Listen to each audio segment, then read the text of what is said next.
बिस्मिल्लाहिर्रहमानिर्रहीम। बेटा, शुरू में हमने ये बताया था कि इसमें गैर मुतमक्किन वो इस्म होता है जिसको मबनी असल से मुशाबहत होती है। तो जैसे मबनी असल मबनी हो जाता है तो उससे मुशाबहत की बिना पर इसमें गैर मुतमक्किन जो है वो भी मबनी हो जाता है। उसी के अक़साम चल रहे हैं। तो 3 किस्मों का बयान इससे पहले हो चुका। वहाँ पर हमने बयान किया कि कोई इसमें ज़मीर, इसमें इशारा या इसमें मौसूला वो इसमें गैर मुतमक्किन क्यों हैं, उनको मबनी असल के साथ मुशाबहत कैसे है, पूरा हमने डिटेल से समझाया। आज चौथी किस्म जिक्र कर रहे हैं। फरमाते हैं साहिब किताब, चहारुम अस्माए अफ़आल वआं बर 2 किस्म अस्त, अव्वल बेमाना अम्र हाजिर चू रुवैदा बलहा व हय्याहल व हलुम्मा। साहिब किताब फरमाते हैं कि चौथी किस्म अस्माए अफ़आल है। अस्माए अफ़आल ये नाम सुनकर ही आपको समझ में आया होगा कि भाई कोई इस्म ऐसा भी है जिसको इस्म भी कहा जाता है और साथ ही साथ अफ़आल भी हैं वो। तो इसका मतलब क्या है? तो इसका मतलब इसीलिए इनको इस अस्माए अफ़आल इसीलिए कहते हैं। अस्माए अफ़आल ये प्लूरल है। अस्मा इस्म की जमा है और अफ़आल ये फ़ेल की जमा है। अगर इन्हीं का सिंगुलर यानी वाहिद निकालेंगे तो हो जाएगा इसमें फ़ेल। इसमें फ़ेल किसी इस्म को क्यों कहते हैं, उसकी वजह क्या है? उसकी वजह यह है कि जब ज़बान वालों ने ये इस्म बनाए तो मुस्तकिल माना के लिए बनाए, पैदा किए, माने मुस्तकिल रखते हैं ये। जब इनको वज़ा किया, वज़ा करने का मतलब जब इब्तिदान बनाया इन्हें ज़बान वालों ने, तो इनको इस तौर से बनाया कि इसके अंदर ज़माना कोई नहीं पाया जाता था। जैसे कि राजुलन है, फरसुन है, उसमें कोई ज़माना नहीं पाया जाता। उसके माना में कोई ज़माना समझ में नहीं आता। 3 ज़मानों में से गुजरे हुए, मौजूदा ज़माना, आने वाला ज़माना कोई समझ में नहीं आता है। तो बनाने वालों ने जब ये अस्मा बनाए तो इनके अंदर कोई ज़माना समझ में नहीं आता था। लेकिन बाद में जब ये इस्तेमाल किए गए तो इस्तेमाल करने में ये फेल के माना में इस्तेमाल कर लिए गए, यूज कर लिए गए। ये फेल के माना में हैं इस्म, लेकिन फेल के माना में मुस्तामल हैं, इस्तेमाल कर लिए गए। इसलिए इनको इसमें फेल कहा जाता है। क्या कहा जाता है? इसमें फेल। तो इस्म भी है अपनी वज़ा के एतबार से, अपने बनावट के एतबार से कि जब इब्तिदाअन ज़बान वालों ने इन्हें बनाया तो इस्म बनाया, कोई ज़माना नहीं पाया जाता था। लेकिन फिर जब इनका इस्तेमाल हुआ तो इस्तेमाल के लिहाज से ये फेल के माना में मुस्तामल हुए। जब फेल में मुस्तामल हो गए तो फेल तो वही होता है जिसके माना में ज़माना भी 3 ज़मानों में से कोई ज़माना भी पाया जाए। तो चूंकि इस्तेमाल के लिहाज से ये फेल के माना में मुस्तामल है इसलिए, और अपनी असल के एतबार से ये इस्म है, इसलिए इनको इसमें फ़िल कहा जाता है। अब ये अस्माए अफ़आल, मिसाल के तौर पर हम पहले 1-2 मिसालों से समझ लें। जैसे कि मिसाल के यहां पर मिसालें दे रहे हैं कि इसमें फ़ेल एक तो वो होता है जो फ़ेल माजी के माना में हो, एक इसमें फ़ेल वो होता है जो अम्र हाजिर के माना में हो। आपने बच्चों इससे पहले पढ़ा है कि असले मबनी 3 है, जुमला हुरूफ, फ़ेल माजी और अम्र हाजिर। तो ये 3 मबनी असल हैं। और हम यहां पर जो अस्माए अफ़आल पढ़ने जा रहे हैं, ये अस्माए अफ़आल हमने बताया 2 तरह के होते हैं। कुछ तो अस्माए अफ़आल वो होते हैं जो कि फ़ेल माजी के माना में होते हैं, और फ़ेल माजी तो मबनी असल है, तो मबनी असल के माना में हो गए गोया के। या अम्र हाजिर के माना में होते हैं, और अम्र हाजिर भी आपने पढ़ा कि मबनी असल है।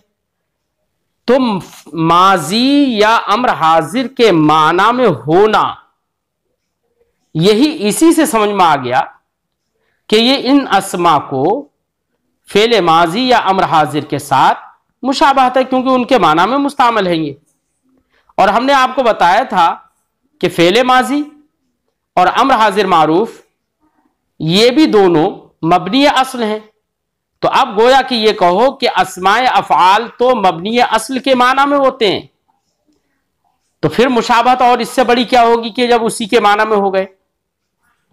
और हमने ये भी बताया था कि मबनी असल से जो मुशाबहत रखे वो इसमें गैर मुतमक्किन है, लिहाजा अस्माए अफ़आल जब फेले माजी या अम्र हाजिर मारूफ के माना में हो गया, उनसे मुशाबहत हो गई, तो इसमें गैर मुतमक्किन होना बिल्कुल मुतय्यन हो गया। अब जब इसमें गैर मुतमक्किन हो गए तो अब ऐसी सूरत पे इन पर एराब नहीं ठहरेगा, ये मुअरब नहीं होंगे, ये मबनी हो जाएंगे। इसीलिए अस्माए अफ़आल भी इसमें गैर मुतमक्किन की किस्मों में से एक किस्म है। वही फरमाते चहारुम अस्माए अफ़आल, चौथी किस्म अस्माए अफ़आल है। वहां पर दो किस्म अस्माए अफ़आल दो किस्म के होते हैं, दो तरह के होते हैं। कौन कौन सी दो तरह के? एक तो वो कि जो अम्र हाजिर के माना में हो, और एक वो जो अम्र हाजिर के माना में ना हो बल्कि माजी के माना में हो। तो अम्र हाजिर के माना में हो उसकी मैं मिसाल दूं, जैसे कि साहिब किताब ने यहां मिसाल दी है रुवैदा, बलहा, हय्याहल, हलुम्मा। ये चार मिसालें साहिब किताब ने यहां पर दी हैं। तो चार मिसालों में यहां पर रुवैदा जो है, रुवैदा है इसमें फेल, इसम है लेकिन फेल के माना में है, अम्र हाजिर के माना में है। किसके माना में है? अमहिल के माना में। अमहिल का माना होता है तू मोहलत दे। जाहिर बात है दूसरे को हुक्म दिया जा रहा है ना, दूसरे को मोहलत देने का मुतालबा किया जा रहा है दूसरे से, तो अम्र हाजिर के माना में हो गया रुवैदा, तू मोहलत दे। ऐसी बलहा, बलहा का माना होता है तू छोड़, यानी उतरुक के माना में होता है, अरबी जबान में उतरुक कहते हैं तू छोड़। तो बलहा है इस्म लेकिन उतरुक फेल के माना में है। ऐसी हय्याहल, हय्याहल जो है बेटा यह भी अम्र हाजिर के माना में है। कैसे? इसलिए कि हय्याहल का माना होता है तू आ, जैसे अरबी जबान में अजान में कहते हैं हय्या अलस्सलाह, नमाज की तरफ आओ, नमाज पढ़ने आ जाओ। तो हय्या जो है यह भी है इस्म लेकिन अम्र हाजिर के माना में हो गया, ईती के माना में हो गया। ऐसी हलुम्मा, हलुम्मा का माना भी अम्र हाजिर का ही होता है। जैसे कहा जाता है हलुम्मा शुहदाअकुम, तुम अपने गवाहों को हाजिर करो, तो हाजिर के माना में हो जाता है, ये हाजिर करने के माना में कि तुम अपने गवाहों को हाजिर करो। ये सब के सब ऐसे अफाल हुए कि जिनमें दूसरे को किसी काम के करने का हुक्म दिया जा रहा है, और काम करने का हुक्म दिया जाता है वही तो अम्र होता है। तो ये सारे के सारे अस्मा इसमें वो फेले अम्र हाजिर के माना में हो गए, इसलिए इनको इसमें फेल कहा जाता है। तो ये तो हुए पहली किस्म के अस्माए अफ़आल जो कि अम्र हाजिर के माना में हो। और दूसरी किस्म साहिब किताब बता रहे हैं दोम बेमाना फेले माजी। दूसरी किस्म अस्माए अफ़आल की वो है जो कि फेले माजी के माना में हो। और फेले माजी में बेटा गुजरा हुआ जमाना समझ में आता है, जैसे कि हमने कहा ग़रबा, उसने मारा, तो गुजरे हुए जमाना समझ में आ रहा है मारने का, कि पिटाई का काम जो हुआ है गुजरे हुए जमाने में हुआ है, ये समझ में आ गया। अब जो इसमें फेले माजी के माना में होगा उससे भी यही जमाना समझ में आएगा, ऐसे गुजरा हुआ जमाना। जैसे उसकी मिसालें दे रहे हैं, जैसे हैहाता व शत्ताना। हैहाता इसका माना होता है बऊदा, ये फेले माजी के माना में, बऊदा के माना में, बऊदा फऊला के वजन पर, इसका माना होता है वो दूर हुआ। और शत्ताना इसका माना भी होता है दूर होना ही, इसका माना भी वही है कि वो दूर हुआ। लेकिन हैहाता और शत्ताना के दरमियान फर्क यह है कि हैहाता के लिए सिर्फ एक फाइल काफी है, यानी कहा जाएगा हैहाता ज़ैदुन, ज़ैद दूर हो गया। लेकिन शत्ताना के लिए कम से कम दो फाइल होना जरूरी है। जैसे कहा जाता है शत्ताना जैदुन व अमरुन, जैद और अम्र जुदा हो गए, अलग हो गए।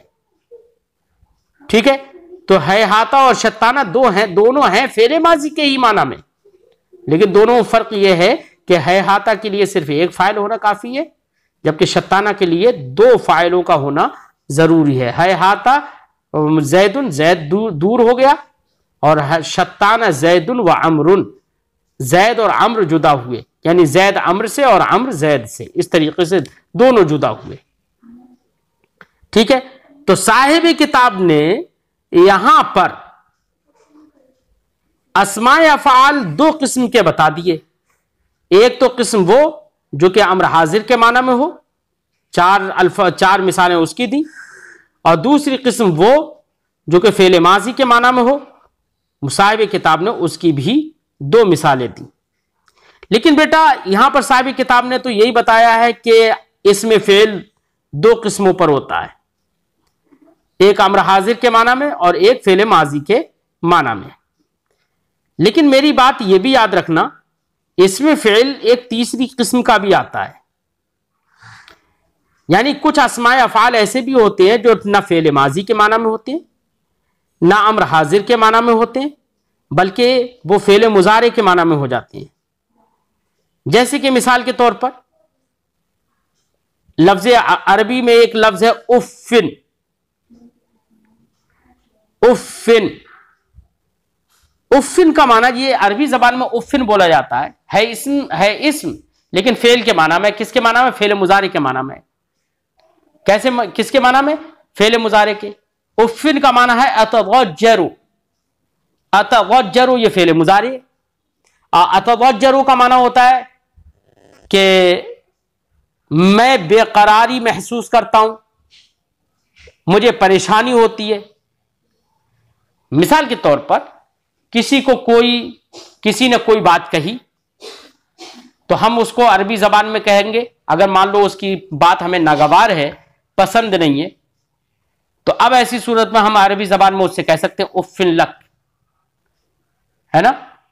उफ़्फ़िन लक का मतलब क्या है कि भाई तुम ये काम करना बंद करो, ऐसी बात बोलना बंद करो, क्योंकि मुझे ये बात बेकरार करती है, मुझे ये बात बुरी लगती है। तो यहां पर उफ़्फ़िन अम्र हाजिर के माना में भी नहीं है, ना फेले माजी के माना में है, बल्कि किसके माना में? फेले मुजारे के माना में। ऐसे ही एक लफ्ज है अव्वाह। क्या है? अव्वाह। तो अव्वाह ये फेले वो इसमें फेल है, लेकिन फेल जिस फेल के माना में है ये वो फेले मुजारे है। अव्वाह बेमाना अतवज्जउ होता है। अतवज्जउ का मतलब यह है कि मैं दर्दमंदी महसूस करता हूं, मैं तकलीफ महसूस करता हूं। ठीक है, तो ये इसमें फेल वो हुआ जो कि फेले मुजारे के माना में साहिब किताब ने इसको बयान नहीं किया है। अब बयान क्यों नहीं किया है? बयान इसलिए नहीं किया है कि वो इसमें फेल जो फेले मुजारे के माना में होता है, ऐसा इसमें फेल बहुत कम पाया जाता है, तो उसकी किल्लत और उसकी कमी की वजह से साहिब किताब ने उसको जिक्र नहीं किया। तो बेटा इसमें फेल तीन तरह का हो गया। एक इसमें फेल वो जो कि अम्र हाजिर के माना में हो, जैसे कि साहिब किताब ने 4 मिसालें दी। एक इसमें फेल वो जो कि फेले माजी के माना में हो, जैसे कि साहिब किताब ने 2 मिसालें दी, हैहाता और शत्ताना। और एक इसमें फेल वो जो कि फेले मुजारे के माना में हो, जिसको हमने जिक्र किया, बयान किया, मिसालें हमने दी, जैसे कि उफ़्फ़िन और अव्वाह। ठीक है, तफसील हम कर चुके हैं। तो ये सब के सब अस्मा जो हैं, जो फेले माजी के माना में है या अम्र हाजिर के माना में है, ये अस्मा फेले माजी और अम्र हाजिर के माना में होने की वजह से मबनी असल से इनको मुशाबहत हो गई। इसी मुशाबहत की वजह से ये इसमें गैर मुतमक्किन हुए। फरमाते चारुम अस्माए अफ़आल, चौथी किस्म है अस्माए अफ़आल व आ बर्दो किस्मस्त, और अस्माए अफ़आल की 2 किस्में हैं।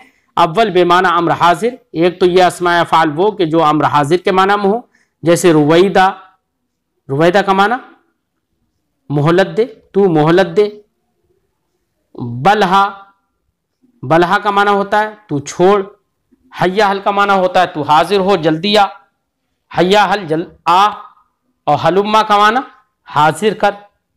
ठीक है, ये जो अस्माए अफ़ाल हमने जिक्र किए ना, रुवैदा व बलहा व हय्या हल व हलुम्मा, ये अस्माए अफ़ाल ऐसे हैं बेटा कि जिनमें वाहिद, तस्निया, जमा और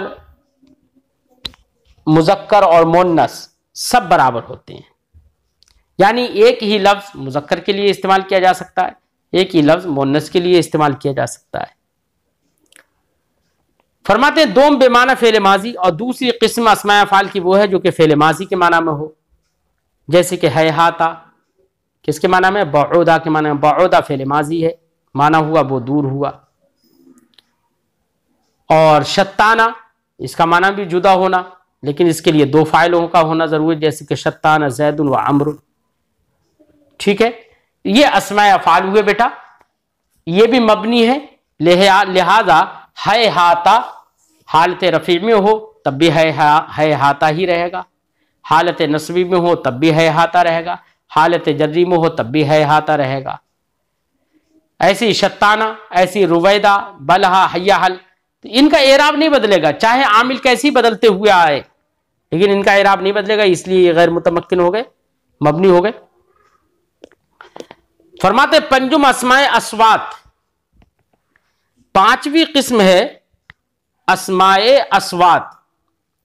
अस्वात बेटा ये सौत की जमा है, किसकी जमा है, सौत की। सौत इसका सिंगुलर है और अस्वात उसका प्लूरल है, या ये कह लो कि सौत वाहिद है और अस्वात उसकी जमा है। तो अस्माए अस्वात से मुराद वो अस्मा है जो कि आवाजों के माना में हो। किसके माना में हो, तो अस्माए अस्वात का माना समझ में आ गया आपके। आवाजों के माने में होने का क्या मतलब है, आवाजों के माना में होने का मतलब यह है कि कुछ इसम ऐसे होते हैं लेकिन उन इसमों से किसी न किसी इंसान के मुंह से तबीई तौर पर कोई आवाज निकलती है। ऐसी वो इस्म जिसका इस्तेमाल किसी जानवर की आवाज की नकल करने के लिए हो, या वो इस्म जिसके जरिए से किसी जानवर को आवाज दी जाए। तो बेटा ऐसे अस्मा जो होते हैं अस्माए अस्वात कहते हैं, क्योंकि आवाजों की नक्काली होती है या आवाज दी जाती है, इसलिए इनको इसमें सौत कहते हैं। तो इसमें सौत भी, ये भी इसमें गैर मुतमक्किन है, इसमें गैर मुतमक्किन की एक किस्म है। अब इनको मबनी असल से मुशाबहत कैसे, तो इनको मबनी असल से मुशाबहत इस तौर से है बेटा कि देखो, जिन अस्माए अस्वात का इस्तेमाल किसी जानवर की आवाज को नकल करने के लिए इस्तेमाल किया जाए या किसी जानवर को आवाज देने के लिए इस्तेमाल किया जाए, तो इनको जरूरत पड़ेगी ना उसी जानवर की आवाज की, कि भाई जानवर की आवाज, जानवर को भी तो जानता हो ना कि कौन से जानवर को कैसे, तो इनको जरूरत महसूस होगी, इनको ये मोहताज हो जाएंगे उसकी जानिब। इसलिए एहतियाज होने में इनको फेल के वो हर्फ के साथ मुशाबहत है, इसलिए अस्माए अस्वात जो हैं वो भी मबनी होते हैं।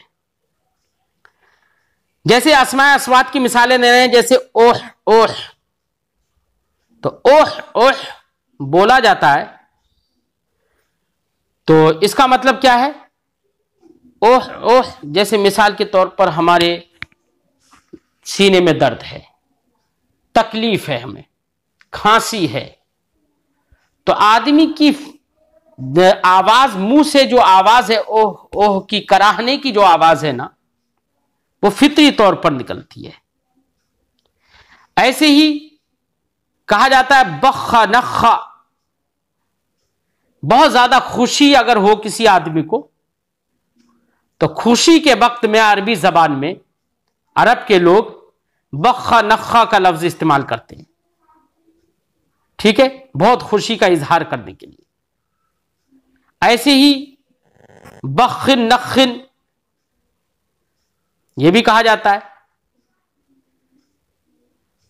तो बखिन नखिन कहा जाता है वो खुशी का इजहार करने के लिए, लेकिन रहेंगे ये हर हाल में बखिन नखिन ही या बखा नखे, ठीक है। ऐसे ही कहा जाता है नख नखा नखे, ऐसे ये लफ्ज भी बोला जाता है। ऊंट को बिठाने के लिए जब मकसद होता है अरब के लोगों का कि ऊंट को बिठाए, तो ऊंट को बिठाने के लिए उसको आवाज देते हैं बखा नखा नख नख, इस तरीके से आवाज देते हैं। ऐसे ही कौवे की आवाज की नकल करने के लिए बेटा अरबी जबान में एक लफ्ज आता है गाक गाक गाक, ठीक है। तो अरबी जबान में कौवे की आवाज की नकल करने के लिए लफ्ज गाक आ गया। तो मैंने बताया था ना कि इसमें सौत वही इसम होता है जिसके जरिए से या तो किसी जानवर की आवाज की नकल की जाए या जानवर को आवाज दी जाए, समझे नहीं, तो उसको इसमें सौत कहते हैं, यानी आवाज का इसम। वही फरमाते पंजुम अस्माए अस्वात, पांचवी किस्म अस्माए अस्वात है, इसमें गैर मुतमक्किन की। अस्माए अस्वात की मिसाल जैसे ओह ओह ओफ बख नखा गाक, तफसील हम हर लफ्ज की कर चुके हैं।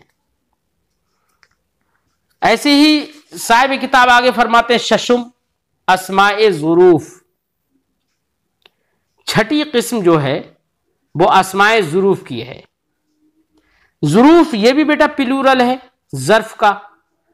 ज़र्फ का माना होता है बेटा कोई ना कोई वक्त या कोई ना कोई जगह, इसीलिए ज़र्फ की दो किस्में हो जाती हैं, एक ज़र्फ ज़मान ज़र्फ मकान। अगर कोई इसमें ज़र्फ ऐसा है जिससे कोई जगह समझ में आए तो उसी को ज़र्फ मकान कहते हैं, और कोई इसमें ज़र्फ ऐसा है जिससे जगह तो समझ में नहीं आ रही है लेकिन कोई ना कोई ज़माना समझ में आ रहा है तो उसको बेटा ज़र्फ ज़मान कहते हैं। तो ज़ुरूफ़ ज़मान जो हैं, ऐसे ही ज़ुरूफ़ मकान जो हैं, वो भी सब के सब इसमें गैर मुतमक्किन है। क्यों? इसलिए कि इनसे ज़माना या मकान समझ में आएगा, जगह समझ में आएगी। तो ज़माना या मकान उस वक्त तक पूरे तौर से नहीं समझ में आएगा इनसे जब तक कि इनके साथ में कोई फेल वगैरह जिक्र ना किया जाए, उस वक्त तक इनसे ज़माना समझ में नहीं आएगा, सही से माना ही पूरा इनका समझ में नहीं आएगा। तो इस माना कर ये किसी दूसरे के मोहताज हो गए, जैसे कि एक हर्फ दूसरे का मोहताज होता है, ज़म्मे ज़मीमा का मोहताज होता है, इसी एहतियाज में इनको हर्फ के साथ मुशाबहत हो गई।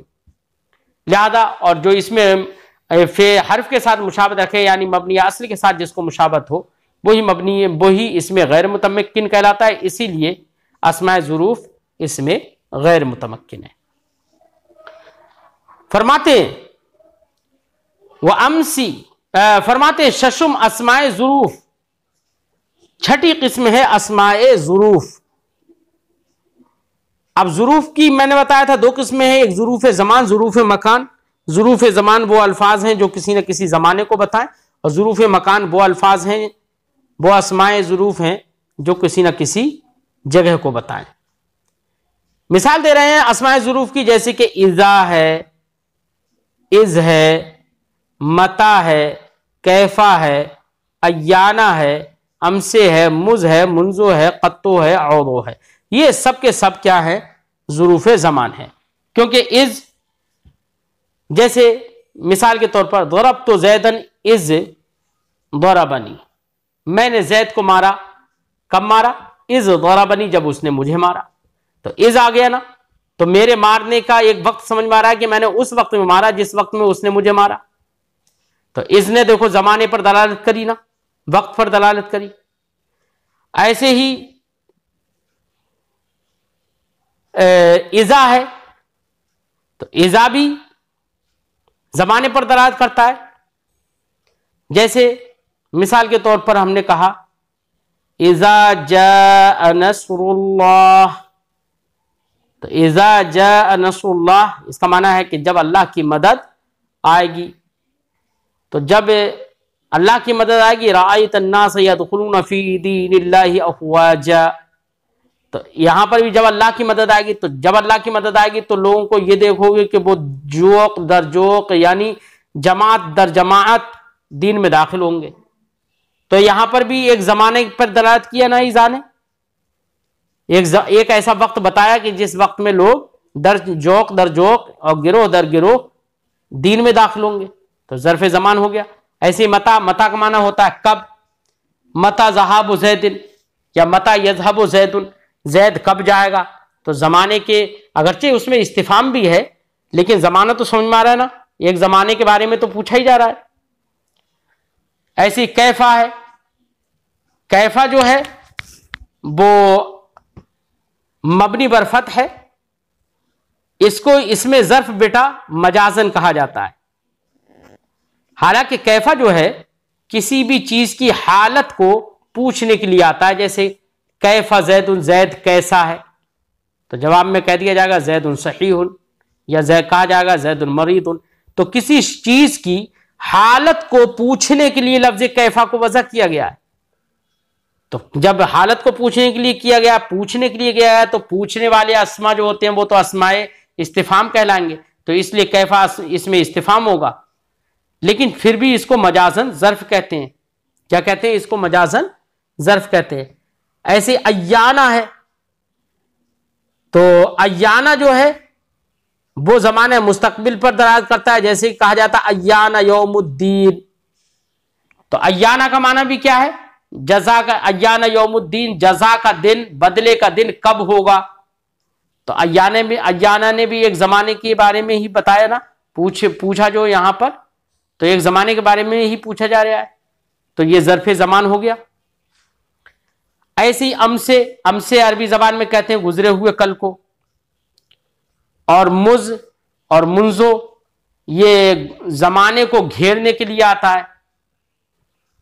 ठीक है, जैसे कहा जाता है मा राअयतुहु मुज, या कहा जाए मा राअयतुहु मुंजु यौमानी, मैंने उसको 2 दिन से नहीं देखा है। तो जमाना तो इनसे भी समझ में आया ना। तो मेरे उसको ना देखना 2 दिन से है, तो तमाम मुद्दत जो है ना देखने की 2 दिन है। ठीक है, ऐसी लफ्ज कत्तो जो है ये भी मबनी बरजम है और माजी मनफी की ताकीद के लिए आता है, यानी गुजरे हुए जमाने में ताकीद पैदा करेगा ये कत्तो। जैसे कि मैंने कहा मा राअयतु, मैंने नहीं देखा, गुजरा हुआ जमाना तो वैसे ही समझ में आ रहा है, लेकिन कत्तो ने और उसमें जोर पैदा कर दिया, मा राअयतु कत्तो, मैंने कभी नहीं देखा, तो और जोर पैदा कर दिया ना उसमें। ऐसी औदो है, ये भी मबनी बरजम है, ये फेल मुस्तकबिल मनफी की ताकीद के लिए आता है, यानी आने वाले जमाने में नफी की ताकीद के लिए आता है। जैसे कहा जाता है ला अराहु औ वो, ला अराहु औ वो, इसका माना है मैं उसे कभी नहीं देखूंगा, तो आज नहीं देखूंगा मुस्तकबिल हो गया ना। तो मुस्तकबिल के जमाने में नफी में जोर पैदा कर दिया इसने, निगेटिव बनाने में जोर पैदा कर दिया। ठीक है, ऐसे कब्लो और बादो ये भी मबनी बरजम है, कब्लो और बादो मबनी बरजम है। कब्लो ये भी जमाने पर दलालत कर रहा है, बादो ये भी जमाने पर दलालत कर रहा है। जैसे हम कहते हैं कतब, तो कब्लो मैंने इससे पहले लिखा, करा तो बादो मैं इस, या अकरा बादो मैं इसके बाद पढ़ूंगा, कहा जाता है ना। तो एक जमाना तो समझ में आया, बादियत का समझ में आ गया ना जमाना, और ऐसे कबलियत का जमाना समझ में आ गया कब्ल और बाद से। तो कब्ल और बादो ये भी मबनी बरजम होते हैं, लेकिन इनके मबनी बरजम होने की एक सूरत है, एक मतलब 2 सूरतें हैं। एक तो ये कि ये मबनी बरजम हो और इनका मुजाफिल है, यानी इनका मुजाफिल है जो हो महजूब मनवी हो, यानी मुजाफिले को हज़्फ कर दिया गया हो, जिक्र नहीं किया गया हो, लेकिन माना में मोतबर हो। तो कब्लो कहते हैं तो मतलब ये कब्ला हाजा, मैंने इससे पहले ये किया। जैसे कि कहा जाता है इन्नी तहज्जत क़ब्ल अन उसबिहा, मैंने तहज्जुद की नमाज पढ़ ली इससे पहले कि मैं सुबह करता, तो सुबह करने से पहले ही तहज्जुद की नमाज पढ़ ली। तो क़ब्ल अन, तो क़ब्ल यहां पर मुज़ाफ़िल मज़कूर हो गया, क़ब्ल का मुज़ाफ़िल मज़कूर हो गया, अन उसबिहा ये मुज़ाफ़िल मज़कूर हो गया। अब यहां पर क़ब्ला देखो मबनी नहीं रहा क्योंकि मुज़ाफ़िल मज़कूर हो गया। क़ब्लो और बादो ये मबनी बरज़म होंगे उसी सूरत में जबकि इनका मुज़ाफ़िल महजूब भी हो और नियत में मुअतबर हो, जिसको महजूफ मुज़ाफ़िल महजूब मनवी कहते हैं। ठीक है, ऐसे ही मुज़ाफ़िल महजूब मनवी तो ना हो बल्कि नसियम मनसिया हो, मुज़ाफ़िल को बिल्कुल भुला दिया गया हो। ठीक है, ऐसे ही मुज़ाफ़िल मज़कूर हो। तो इन दोनों सूरतों में ये क़ब्लो और बादो ये मबनी नहीं होंगे।